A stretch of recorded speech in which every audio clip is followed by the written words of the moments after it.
नमस्कार सर्वांना. आपल्या YouTube चॅनलवर सर्वांचं स्वागत आहे. व्हिडिओला थोडा लेटच झाला आहे.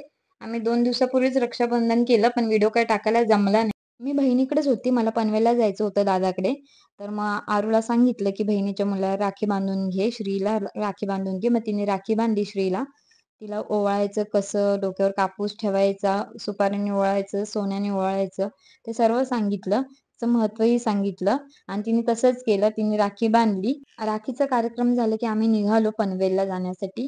आम्ही ट्रेनने जाणार होतो पनवेलला आणि तिकीट काढून प्लॅटफॉर्मवर आल्यावर ट्रेनचा आवाज ऐकून आरू खूप घाबरली. काय झालं आई, कसला आवाज आला म्हणून. मग तिला सांगितलं, अगं ट्रेन यायला लागले, त्याचा आवाज आहे ट्रेन. आरूला खूप प्रश्न पडतात. मग तिने मला विचारलं, की एवढा मोठा का आवाज येतो आई?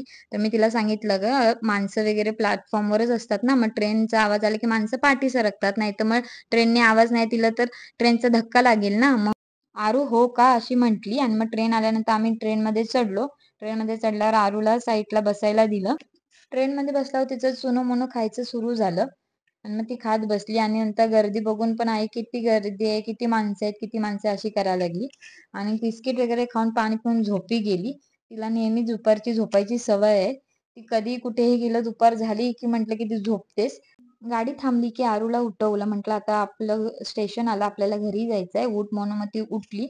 मग प्लॅटफॉर्मवरनं उतरलो आणि प्लॅटफॉर्मवरनं पुढे चालत जाऊन बाहेर पडलो आणि तिथं शेअरिंग ऑटो असतो. शेअरिंग ऑटोने आम्ही घरी गेलो. घरी गेल्यावर आरू फ्रेश होऊन झोपी गेली.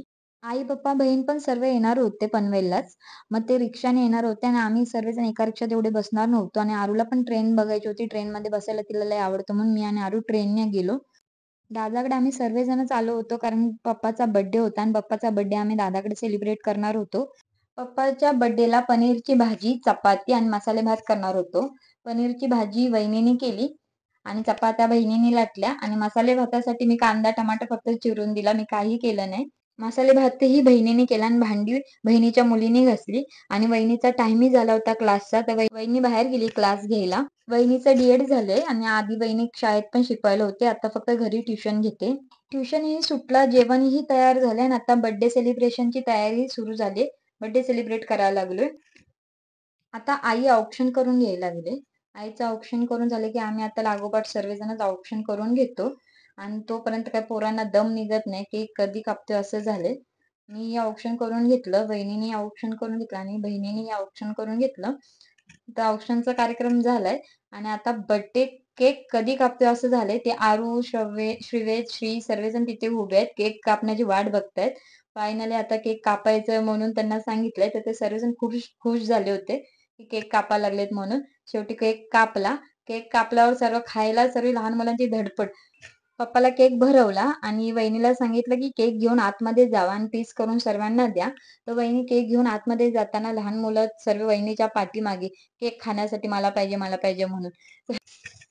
पोरं सर्व किचनमध्ये गेल्यावर दादा ओरडला पोरांना की आणून देते म्हणून, तुम्ही बाहेर बसा म्हणून. मग पोरं बाहेर बसली. वहिनीने सर्वांना केक आणून दिला. आम्ही सर्वांनी केक मस्त खाल्ला, एन्जॉय केला आणि केक खाऊन झाल्यावर आम्ही जेवलो. जेवण खूप छान झालं होतं. जेवण झालं की आईस्क्रीम सुद्धा खाल्ल्या आणि सर्वांनी खूप एन्जॉय केला बर्थडे. व्हिडिओ आवडल्यास लाईक, सबस्क्राईब आणि कमेंट करायला विसरू नका.